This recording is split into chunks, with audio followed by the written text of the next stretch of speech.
الحمد لله وكفى وسلام على عباده الذين اصطفى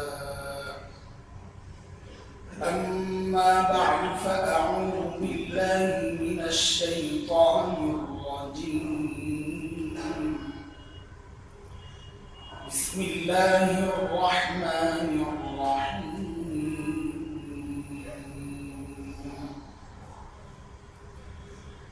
قل إنما أنا بشر مثلكم يوحى إلي أنا بشر مثلكم يوحى إلي أنما إله واحد أنما إلهكم إله واحد فمن كان يرجو لقاء ربه فليعمل عملا صالحا ولا يشرك بعبادة ربه أحدا آمنت بالله صدق الله العلي العظيم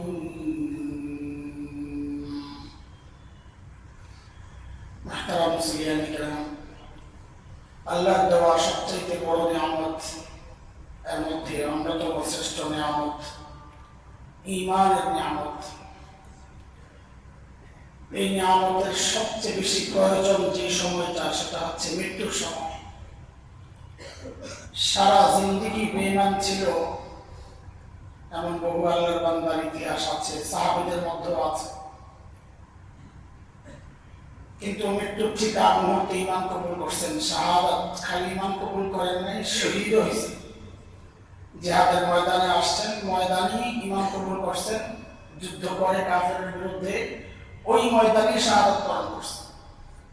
কোন নামাজ, রোজা, হজ, যাকাত কোন আমলের সুযোগ হয় নাই, আমল একটাই, জিহাদ, শহীদ হয়েছে। আল্লাহর নবী সাল্লাল্লাহু আলাইহি সাল্লামের সোহবত পাইছে, নবীকে দেখছে। তো এটা এর চেয়ে বড় সৌভাগ্য আর কি হতে পারে? সারা জিন্দেগি ছিল বেলায় যখন দরকার সময় মতো ঈমান নিয়ে আসছে। কিন্তু তার চেয়ে বড় দুর্ভাগ্য কে হতে পারে যে সারা জীবন ঈমানের হালতে থেকে মৃত্যুর সময় বেঈমান হয়ে মারা গেল। আর এটা তো হবে, অহরহ হবে। নবীজি সাল্লাল্লাহু আলাইহি ওয়াসাল্লাম বলেছেন কিয়ামতের আগে এমন হবে, সকালে মুমিন বিকালে বেঈমান, বা বিকালে কাফের ছিল সকালে আল্লাহ ঈমান দিয়েছেন, এমন হবে, হচ্ছেও তাই। আমরা তো দেখতেছি কত ভালো মানুষ নিজের দুনিয়ার স্বার্থের জন্য বেঈমান হয়ে যাচ্ছে। অবশ্য তার নিজের খবর নাই সে বেঈমান হয়েছে। এই আলোচনা আমাদের গেছে যে সমাজের খবর নাই সে মুরতাদ হয়েছে, নিজের খবর নাই সে মুরতাদ হয়েছে। এমন হাজারো মানুষ আমাদের চোখের সামনে আমরা দেখি, এমন এমন কথা বলে, দ্বীনের অকাট্য বিধান নিয়ে এমন এমন কথা বলে যে ঈমান কিভাবে থাকে। সেদিন দেখলাম একজন পর্দা হিজাব নিয়ে কি এক জঘন্য কথা বলতেছে। ইহুদি নারীদের যারা অপরাধী শ্রেণী তারা হিজাব করত, এখন এটা ইসলামের বিধান না। তার মানে বুঝাইতে চান নষ্টা নারীদের পোশাক এটা।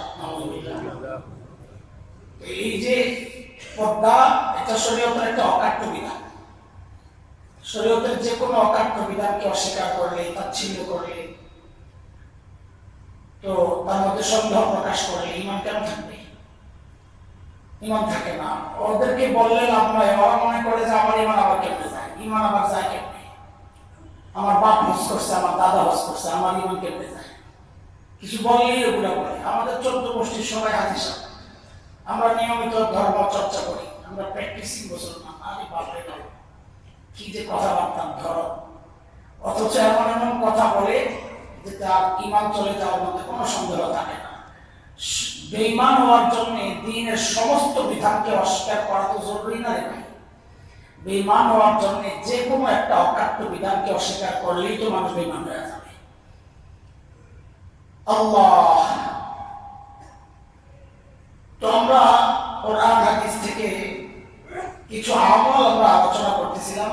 আপনাদের মনে থাকার কথা, গত 2 সপ্তাহ আমাদের গিয়েছে, আমরা এই পর্যন্ত 5টা বিষয় নিয়ে কথা বলেছি যেগুলোর চর্চা হইলে আশা করা যায় ঈমানের সাথে দুনিয়া থেকে বিদায় নিব ইনশাআল্লাহ। এর মধ্যে 1 নম্বর বলেছিলাম চোখের হেফাজত করা, যাদের মনে আছে আমরা বলি। 2 নম্বর বেশি বেশি সাদাকা করা। 3 নম্বর হচ্ছে আল্লাহ ওয়ালাদের সাথে সহবতে বেশি বেশি যাওয়া, নেককারদের সঙ্গী হওয়া, এটাও ঈমানের সাথে মৃত্যুর একটা কারণ হতে পারে। 4 নম্বর হচ্ছে আল্লাহর ভালোবাসা প্রকাশ করা। যখন দুনিয়ার অন্য সব ভালোবাসা আল্লাহর ভালোবাসা মুখোমুখি দাঁড়ায়, তখন আমি কোন পক্ষে, এটা আমি স্পষ্ট করতে পারলে ঈমানের সাথে যাওয়ার আশা করতে পারি। দেখা গেল আমি সন্তানের চাওয়ার কাছে পরাজিত হই, স্ত্রীর চাওয়ার কাছে পরাজিত হই, দলের চাওয়ার কাছে পরাজিত হই, নেতার চাওয়ার কাছে পরাজিত হই, আমার নফসের চাওয়ার কাছে আমি পরাজিত হই। হ্যাঁ, দুনিয়ার সাথে আমি দ্বীনকে পেছনে ঠেলি।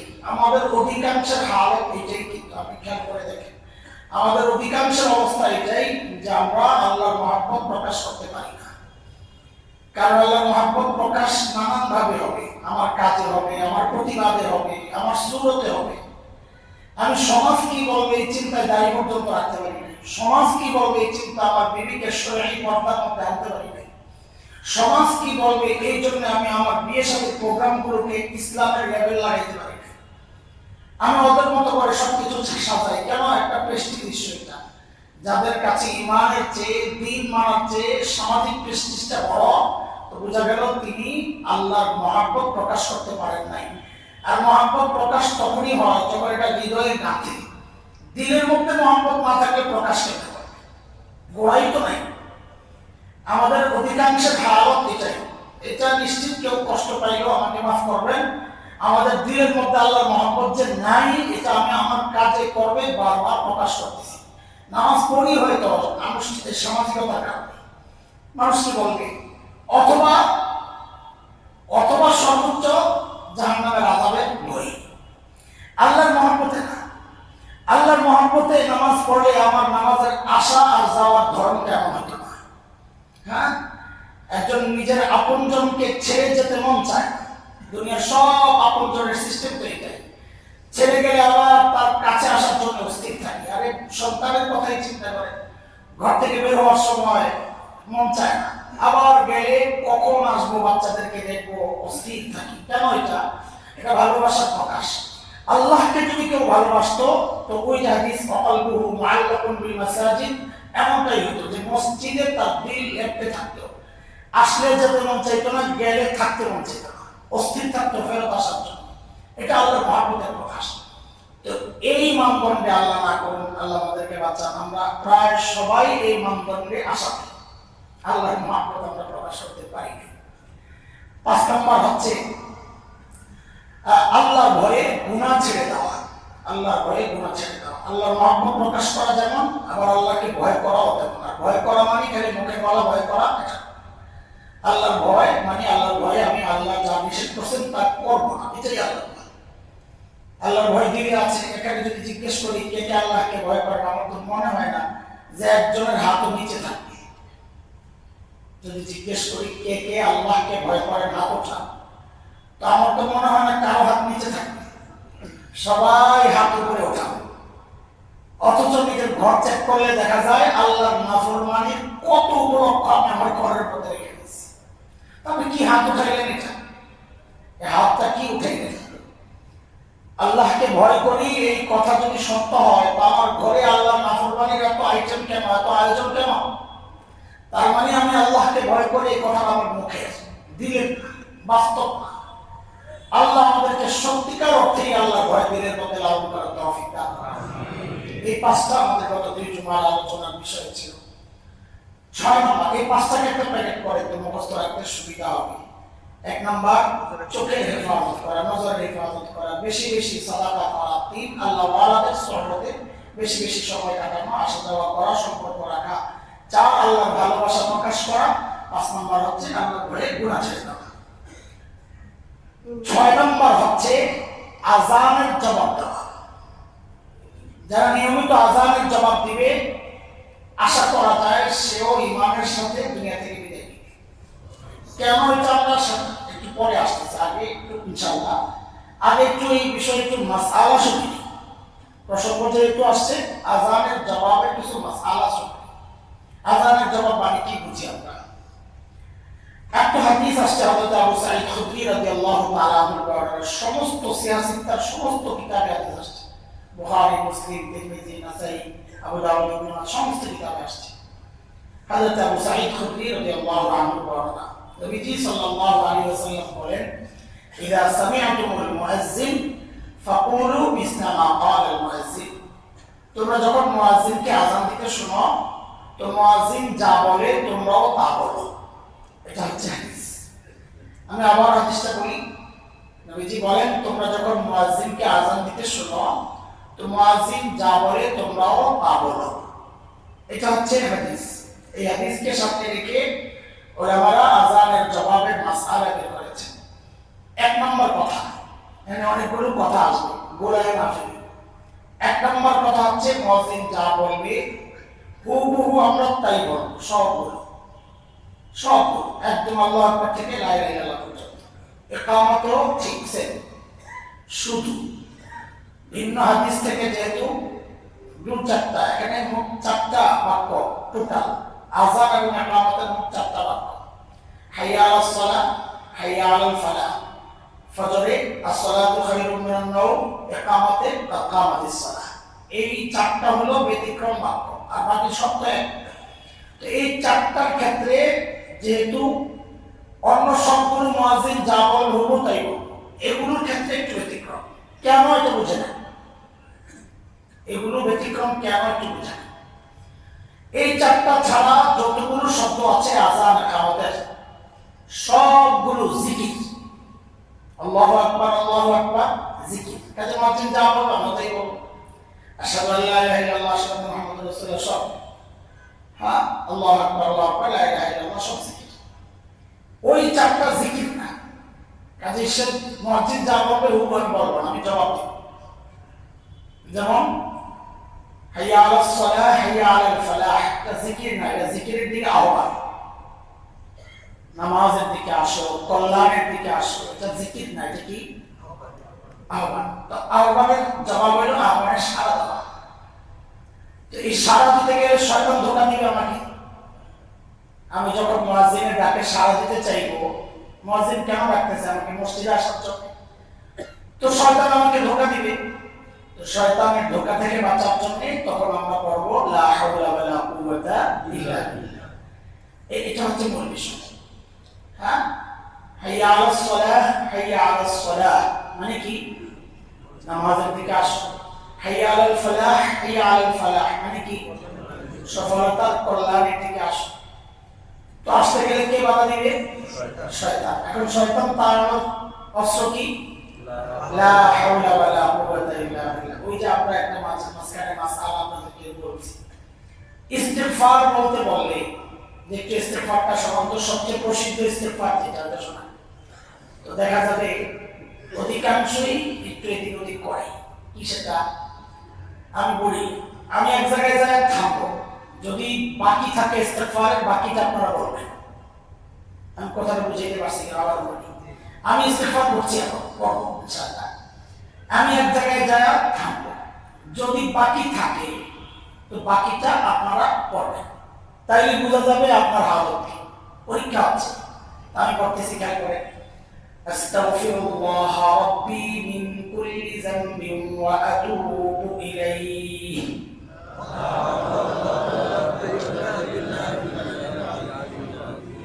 আমার পরীক্ষা ঠিক আছে, আপনাদের ফেল করাও ঠিক আছে।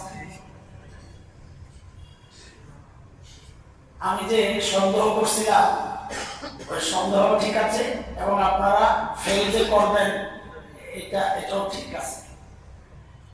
লা হাওলা ওয়ালা কুওয়াতা ইল্লা বিল্লাহিল আলিয়্যিল আযীম, এটা ইস্তিগফারের অংশ না। ইস্তিগফার এই পর্যন্তই শেষ।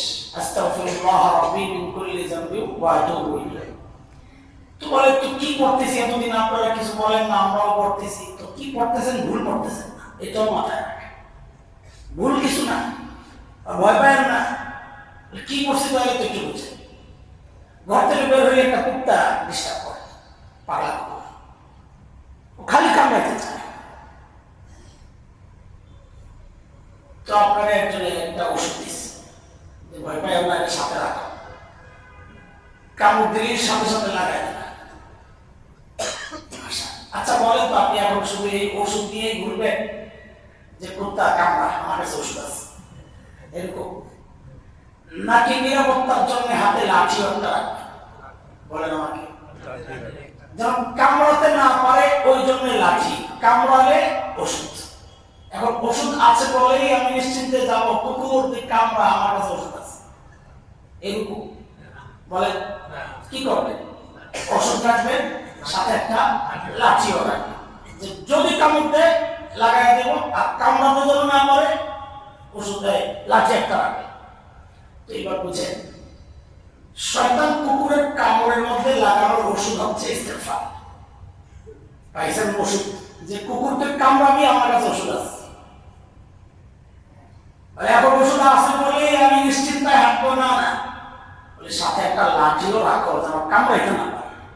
ওই লাঠিটা হইল লা হাওলা ওয়ালা কুওয়াতা ইল্লা বিল্লাহ, কারণ শয়তান এই লাঠিটাকে পালায়। তাহলে আমি এখন বলবো, আপনারা নাম বলবেন। ইস্তিগফার মানে ওষুধ আর লাঠি। আমি বলি আর ভাগ করি, আপনারা বাকিটা বলেন। আস্তাগফিরুল্লাহ রাব্বি মিন কুল্লি যামবি ওয়া আতুবু ইলাইহি। ওষুধ না, মাশাআল্লাহ। লা হাওলা ওয়ালা কুওয়াতা ইল্লা বিল্লাহিল আলিয়্যিল আযীম, লাঠি। তাহলে টোটালটা ইস্তিগফার না, টোটালটা হলো ওষুধ আর লাঠির সমন্বয়। বুঝা আসছে এটা কথা? হ্যাঁ, আমরা ছাড়বো না, বাকি এটা বুঝে বুঝে বলবো যে যা পড়লাম কি পড়লাম, টোটালটাই ইস্তিগফার পড়লাম না। অর্ধেক হলো ওষুধ, অর্ধেক হলো লাঠি, অর্ধেক চিকিৎসা, অর্ধেক নিরাপত্তা। মনে থাকবে তো ইনশাআল্লাহ? এইবার শুধু ইস্তিগফার পড়েন তো।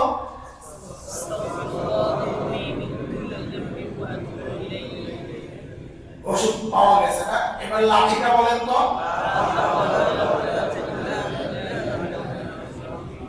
ওই যে হাইয়া আলাস সালাহ আর হাইয়া আলাল ফালাহ, ওটা বলার সময় লা হাওলা কেন পড়ি? আমি যাওয়ার সময় কিন্তু কুকুর আসবে আমাকে আটকাইতে, কুকুর যেন আমাকে আটকাতে না পারে, এই জন্য আমি এখন কি দিলাম? একটা লাঠি দিলাম। সেই লাঠিটা হলো লা হাওলা, কুকুর নাকি ঠেক দিলাম লা হাওলা করে। তা আমি নিজে যে কুকুরের চেয়ে বেশি খারাপ হয়ে গেছি, আমারে কে ঠেক দিবে? আমার নিজের নফসের থেকে বাঁচানো পাই। মাঝে মাঝে দুষ্টমি করে বলি মানুষকে বয়ানের মধ্যে, যে নবীজি সাল্লাল্লাহু আলাইহি সাল্লাম হযরত ওমরকে বলছেন, ওমর আপনি যে রাস্তায় থাকেন, লম্বা হাদিস, আরো আগে হাদিসের অংশ রয়ে গেছে। নবীজির কাছে বিবিরা ছিলেন, অন্য মেয়েরাও ছিলেন, খুব একটু হাসাহাসি হচ্ছিল, কোনো কারণ নেই, আওয়াজ একটু হচ্ছিল। এর মধ্যে হযরত ওমর আসছেন, অনুমতি চাইছেন ঘরে ঢোকার। ওমরের আওয়াজ শুই নাই, ঘুর ঘুর করে সব মেয়েরা ভেতরে ঢুকে গেছে। তাহলে তো আমার ঢুকছেন, নবী তো হেসে দিয়েছেন, স্বাভাবিক। তা একটা কৌতূহল না, আমি ঢুকলাম, তিনি কেন আসলেন? তো ওমরের জিজ্ঞাসাটা, চাহনির জিজ্ঞাসাটা মানে আর কি, মা ভাগ আপনি আওয়াজ, কে হাসাইল আপনি, কেন আসলেন? নবীজি বলেন, ওমর আপনার ভয়ে মেয়েরা সব ভিতরে ঢুকে গেছে। তাহলে তো আমার খুব রাগ হয়েছে, মেয়েদেরকে ধমক দিয়েছে। মেয়েদের বলতে এখানে নিজের মেয়েও তো আছে, হাফসা, অন্য মেয়েরা আছে, কারণ অন্য বিবিরা তো দিনই নিসবতে মায়ের ঘর চালায়, ওনাদেরকে ধমক দেওয়ার কথা মাথায় রাখা। দিয়ে বলছে, এই মেয়েরা আমাকে না, আমাকে না, নবীকে বেশি ভয় পাওয়া উচিত তোমাদের। আমি আসলাম তো আল্লাহ নবীর সঙ্গে এরকম কথাবার্তা বলতেছে, আমাকে না, নবীজিকে বেশি ভয় পাওয়া দরকার। তখন নবীজি কথা বলছেন, ওমর মানে বলার ধরনটা এমন খারাপ, ওদেরকে দোষ দিয়ে লাভ কি? আপনি তো ওই মানুষ, আপনি যে রাস্তায় থাকেন শয়তান ভয়ে রাস্তায় আসে না। তাই মাঝে মাঝে দুষ্টামি করে বলি আর কি যে হ্যাঁ কথা তো ঠিক আছে, কিন্তু আমরাও এমন এক পজিশনে আছি যে আমরাও যে রাস্তায় থাকি শয়তান আসে না। শুনলে কেমন লাগে না? নিজের ওভারের সাথে তুলনা করতেছে, লাগাই দেবে গন্ডগোল ফেসবুক। না, তুলনাটা কি? হযরত ওমর চলতেন যে রাস্তায় শয়তান যেত না ভয়ে,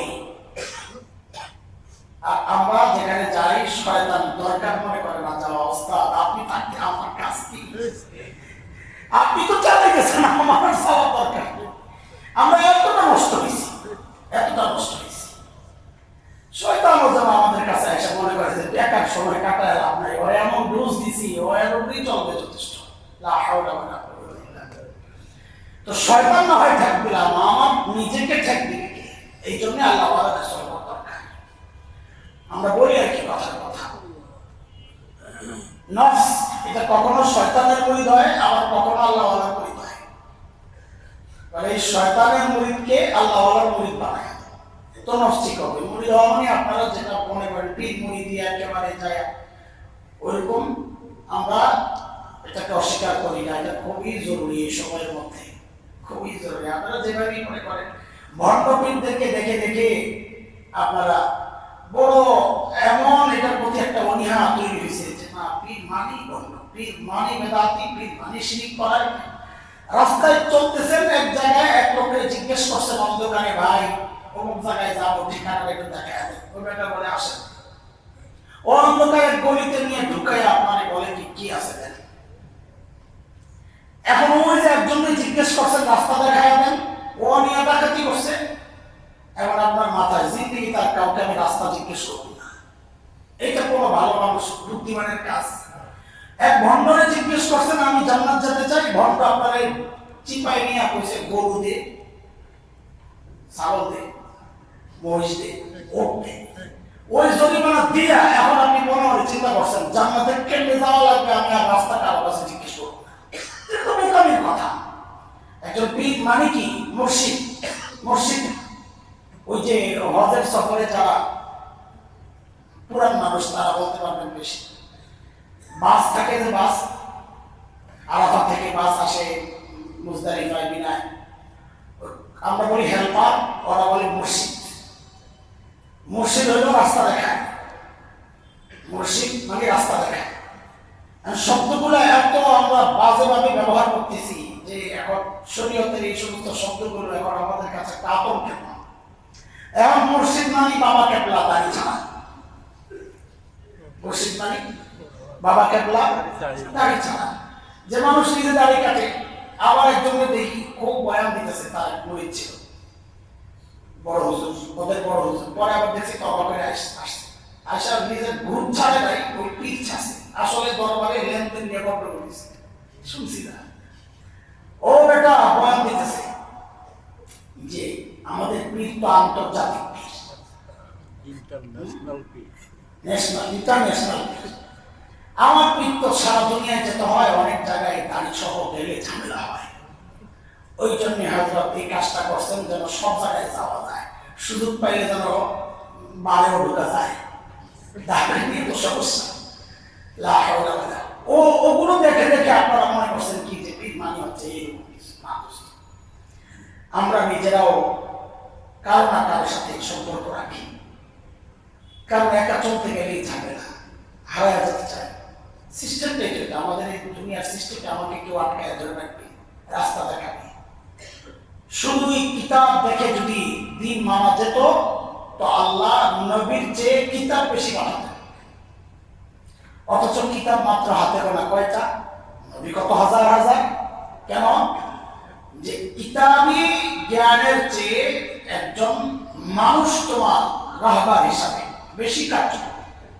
এই জন্য আল্লাহ কিতাব পাঠাইছেন অল্প, মানুষ পাঠাইছেন রাহবার অনেক, নবী অনেক।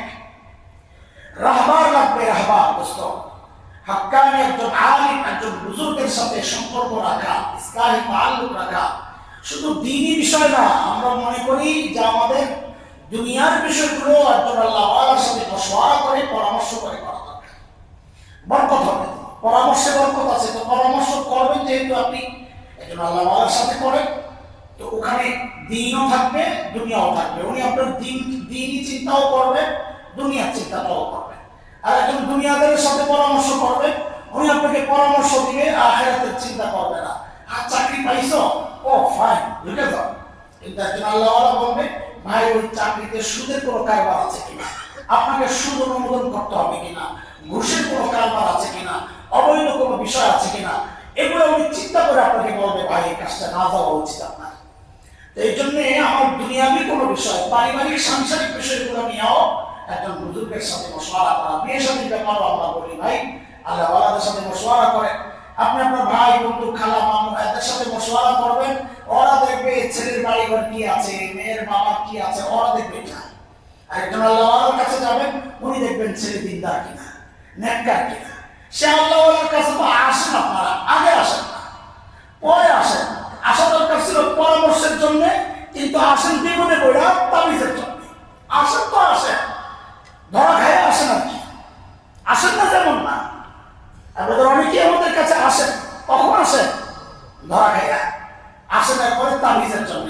আমার কাজ হলো আপনি উল্টা পাল্টা করবেন আর আমি তাবিজ দিয়া সোজা করে দেব, এটা আমার কাজ। তো একটা কাজ করে সরকারকে বলেন, বাংলাদেশ সরকারকে, সমস্ত ফল বাগান এগুলোর মধ্যে সব লাইন ধরে নিম গাছ লাগাই দিতে। কি গাছ? নিম গাছ লাগাই দিতে। তারপর হুজুরদের কাছ থেকে একটা করে তাবিজ নিয়ে নিম গাছের গোড়ায় লাগাই দেন, যেন নিম গাছে আর নিম না ধরে, এখন থেকে আঙ্গুর ধরে। তাবিজের এত পাওয়ার, যেহেতু মানুষ পাল্টা হবে তো নিম গাছ পাল্টাতে পারবে না, কেমন তাবিজ পাওয়ার, যেহেতু তাবিজের এত, তো নিম গাছে লাগাই দেন তাবিজ।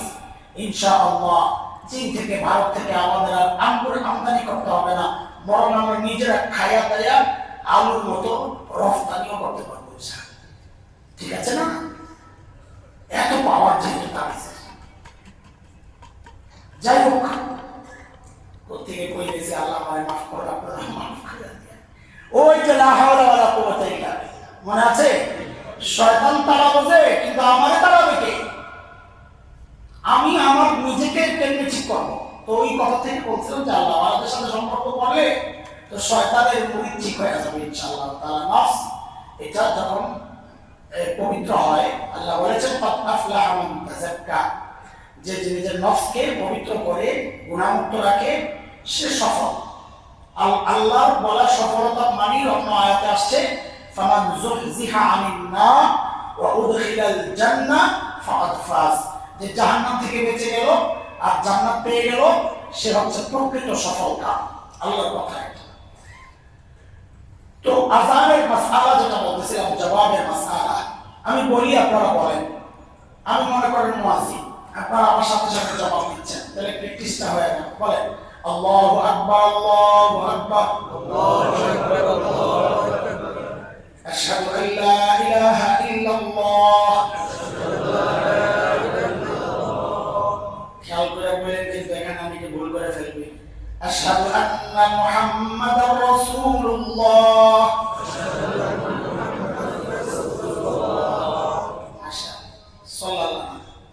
ঠিক আছে, অনেকে আশহাদু আন্না মুহাম্মাদার রাসূলুল্লাহ পড়লে খালি সাল্লাল্লাহু তো পড়ে না, সাথে আরো কিছু লাগায়।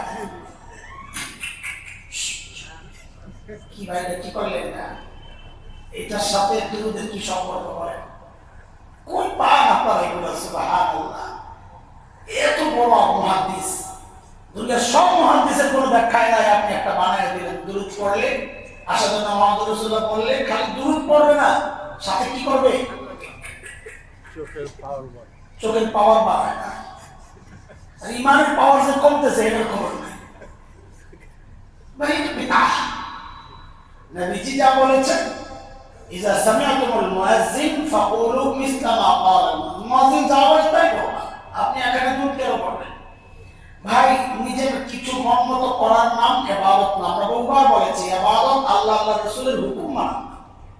আল্লাহ নবী যদি বলেন, আল্লাহ যদি বলেন করো, করা ইবাদত, যদি বলেন করবা না, না করা ইবাদত। ঈদের দিন রোজা রাখা কি? আর আপনি যদি মনে করেন যে না রোজা রাখা একটা ইবাদত, আমি রাখলে কি সমস্যা? আজকে অবসর আছে, আজকে রোজা রোজা না রাখা। আবার যখন রমজান মাসের চাঁদ দেখা গেছে পরদিন রোজা রাখা কি ফরজ। কেন? ওই যে আল্লাহ বলেছেন শাহরু রমাদান কি কুতিবা আলাইকুমুস সিয়াম, রোজা ফরজ করা হয়েছে। ফামান শাহিদা মিনকুমুশ শাহরা ফালিয়াসুম, এটা হলো ফরজের হুকুম। ফামান শাহিদা মিনকুমুশ শাহরা ফালিয়াসুম, রমজান পাইছো তো রোজা রাখো। তো রোজা রাখা কি ফরজ, আবার রোজা না রাখা কি ফরজ। তাহলে বুঝা গেল কি রোজা রাখাও ফরজ না, না রাখাও ফরজ না। ফরজ হলো আল্লাহর হুকুম মানা। আল্লাহ করতে বললেন করা ফরজ, আল্লাহ নিষেধ করলেন না করা ফরজ। বুঝা আসছে কথা?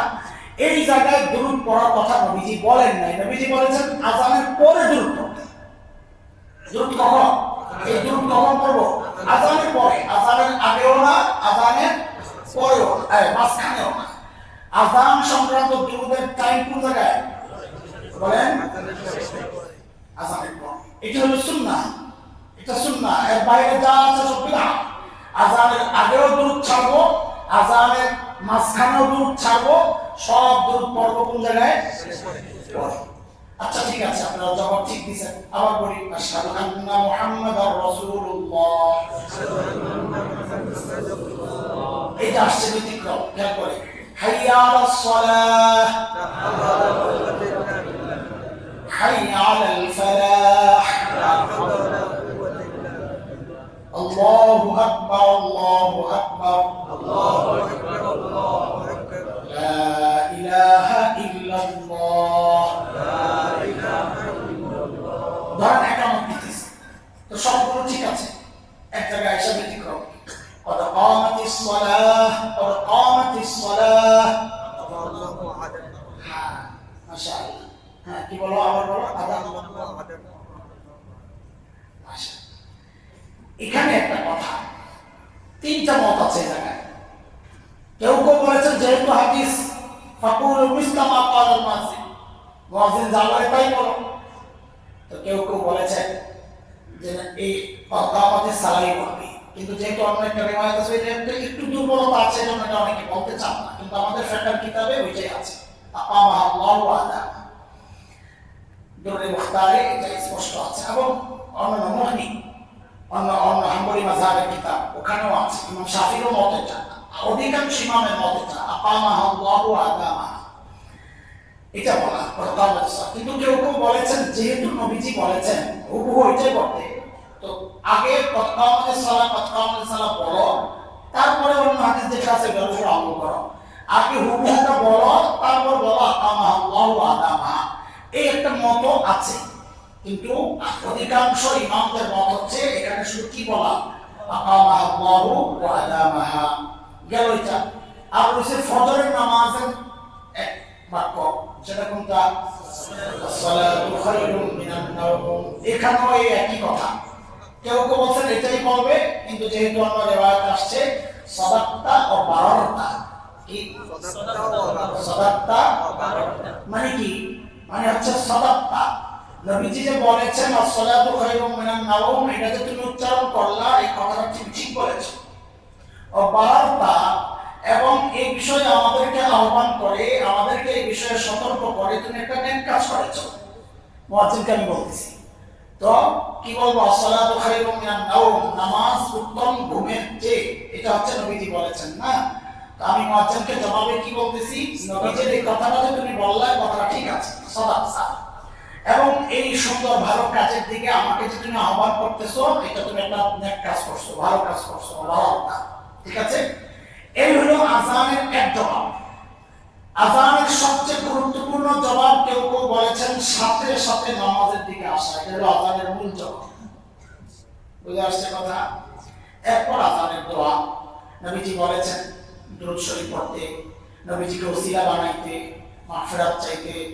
তো এই জন্য আমরা ওই যে পুরা দোয়াটা এভাবে বলি, আল্লাহুম্মা রাব্বা হাযিহি দাওয়াতিত তাম্মাহ ওয়াস সালাতিল কায়িমাহ আতি মুহাম্মাদানিল ওয়াসিলাতা ওয়াল ফাদিলাহ وابعثه مقاما رفيعا وابعثه مقاما محمودا الذي وعدته।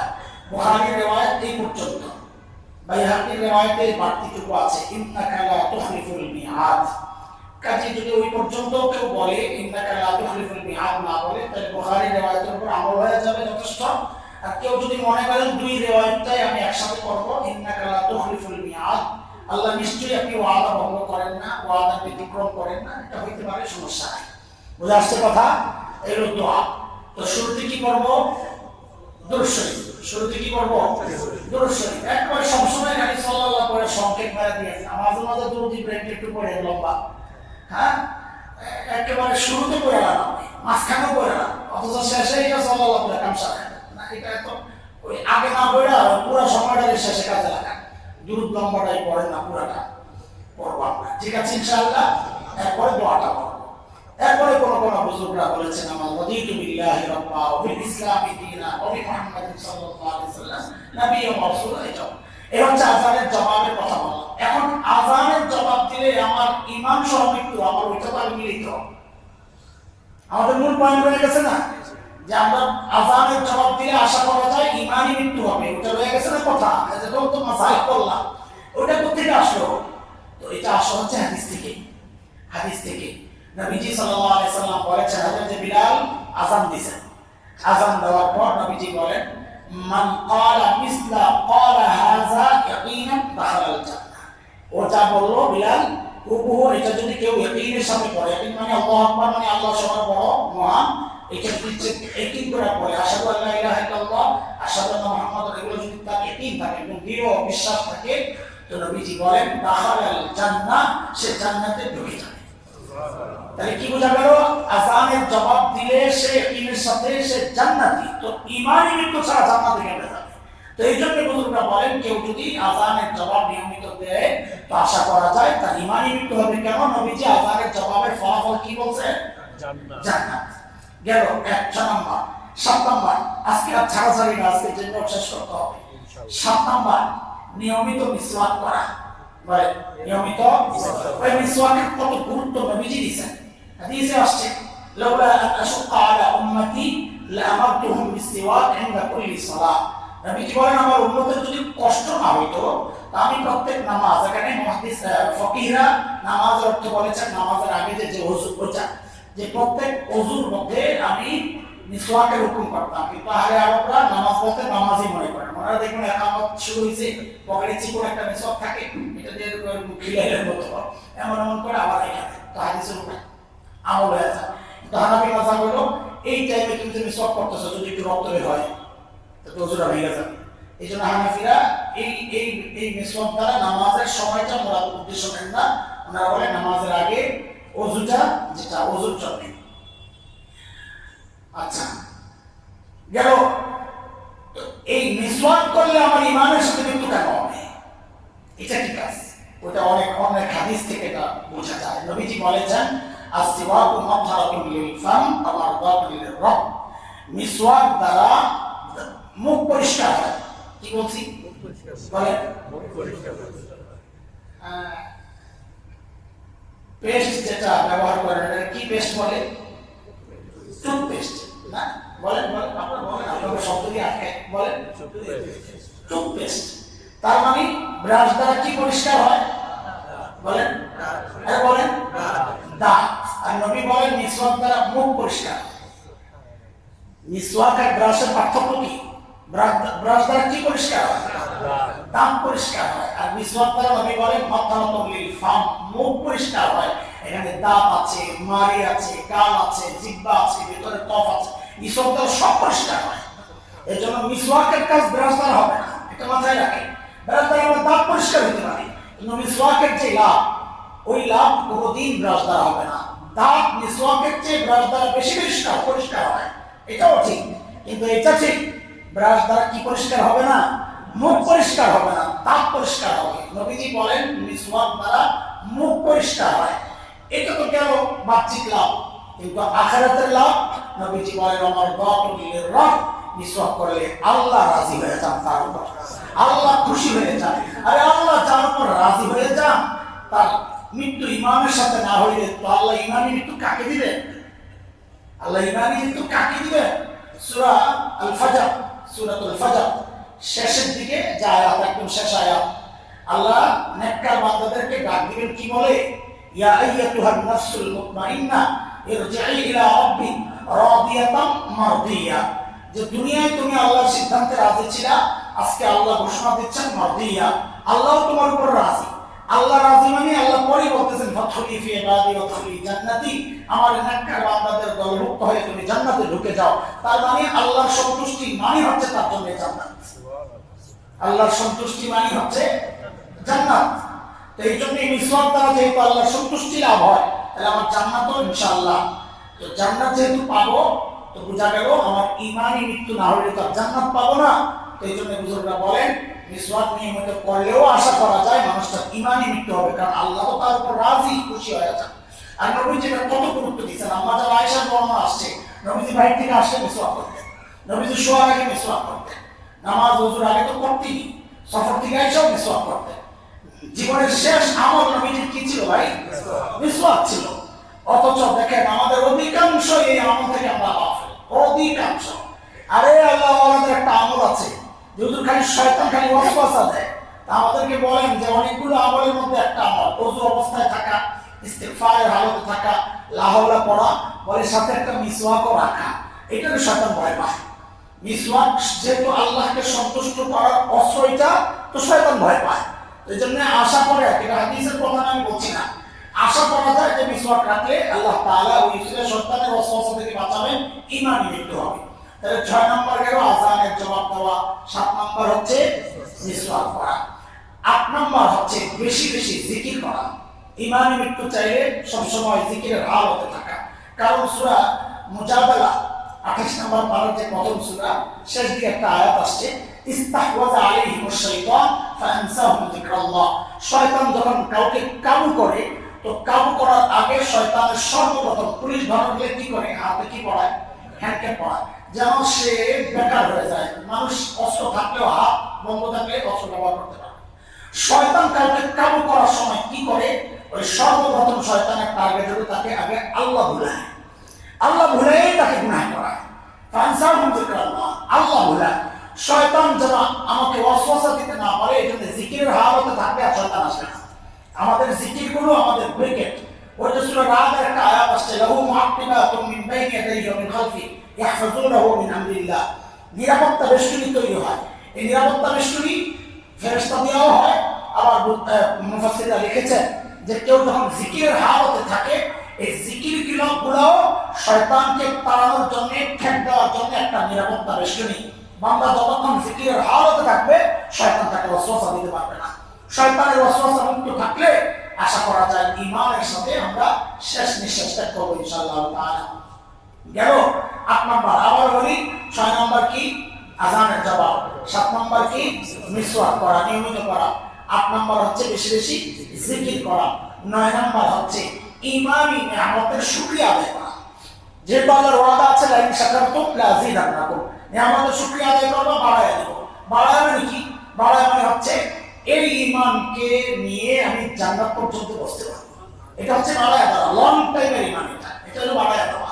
তো আমরা আল্লাহ যে আমাকে ঈমানদার বানাইছেন, মাঝে মধ্যে শুকরিয়া আদায় করা, এটা আলহামদুলিল্লাহ আমাদের করা হয়। একটা পূজার মণ্ডপের সামনে যাইতেছি, তো দেখতেছি অনেক পূজা করতেছে, সবাই আলহামদুলিল্লাহ আল্লাহ আমার একটু ঈমানের নিয়ামত দিস। এটা হচ্ছে ঈমানের নিয়ামতের শুকরিয়া। বেঈমান দেখছি, শুকরিয়া আদায় করি, আল্লাহ আমার একটু ঈমানের নিয়ামত দিস। আল্লাহ তুমি তাকেও বানাইছো, আমাকেও বানাইছো, তারও 2 হাত আমার 2 হাত সব এক, শুধু আমাকে তুমি আলাদা বৈশিষ্ট্যের একটা অধিকারী বানাইছো, ঈমানের নিয়ামত দিছো, লাকাল হামদু ইয়া আল্লাহ। এইভাবে যখন ঈমানের নিয়ামতের শুকরিয়া আদায় করব, ওই ঈমান সহ আশা করা যায় আল্লাহ কবর পর্যন্ত পৌঁছায় দিবেন। আচ্ছা, 10 নম্বর একদম শেষ, সেটা হচ্ছে ঈমানি নিয়ামত যেন আমার থেকে চলে না যায়, এর জন্য আল্লাহর কাছে বেশি বেশি কান্নাকাটি করা। রব্বানা লা তুযিগ কুলুবানা বা'দা ইয হাদাইতানা ওয়া হাব লানা মিন লাদুনকা রাহমা। বেশি বেশি দোয়া করব, বেশি বেশি দোয়া করব, তাইলে ইনশাআল্লাহ। আর ঈমান তো পাইছি না চাইয়া, এখন চাইলে কি রক্ষা হবে না? যেটা না চাইয়া পাইছি, ওটা চাইয়াও রক্ষা করতে পারবো না আমরা ইনশাআল্লাহ। এই জন্য বেশি বেশি চাইবো। একদম শুরুটা বলেন তো, চোখের হেফাজত করা, বেশি বেশি সাদাকা করা, আল্লাহর সাথে সম্পর্ক রাখা, আল্লাহর মহব্বত প্রকাশ করা, আল্লাহর ভয়ে গুনাহ ছেড়ে দেওয়া, আযানের জবাব দেওয়া, মিসওয়াক করা বেশি বেশি, এবং বেশি বেশি জিকির করা আর আল্লাহর ঈমানের নিয়ামতের শুকরিয়া আদায় করা। আরেকটা হচ্ছে মহব্বত প্রকাশ করা, এটা শুকরিয়া আদায় করা। 10 নম্বর হচ্ছে এই নিয়ামত যেন আল্লাহ তাআলা ছিনায় না নেন, এর জন্য আল্লাহর কাছে দোয়া করা। আল্লাহ তাআলা ঈমানের যে নিয়ামত দিয়েছেন এই নিয়ামত সহ যেন আমরা হাসিল করতে পারি। আল্লাহ আমাদের ঈমানকে হেফাজত করে আমাদেরকে কবুল করেন। আমিন ওয়া আল্লাহু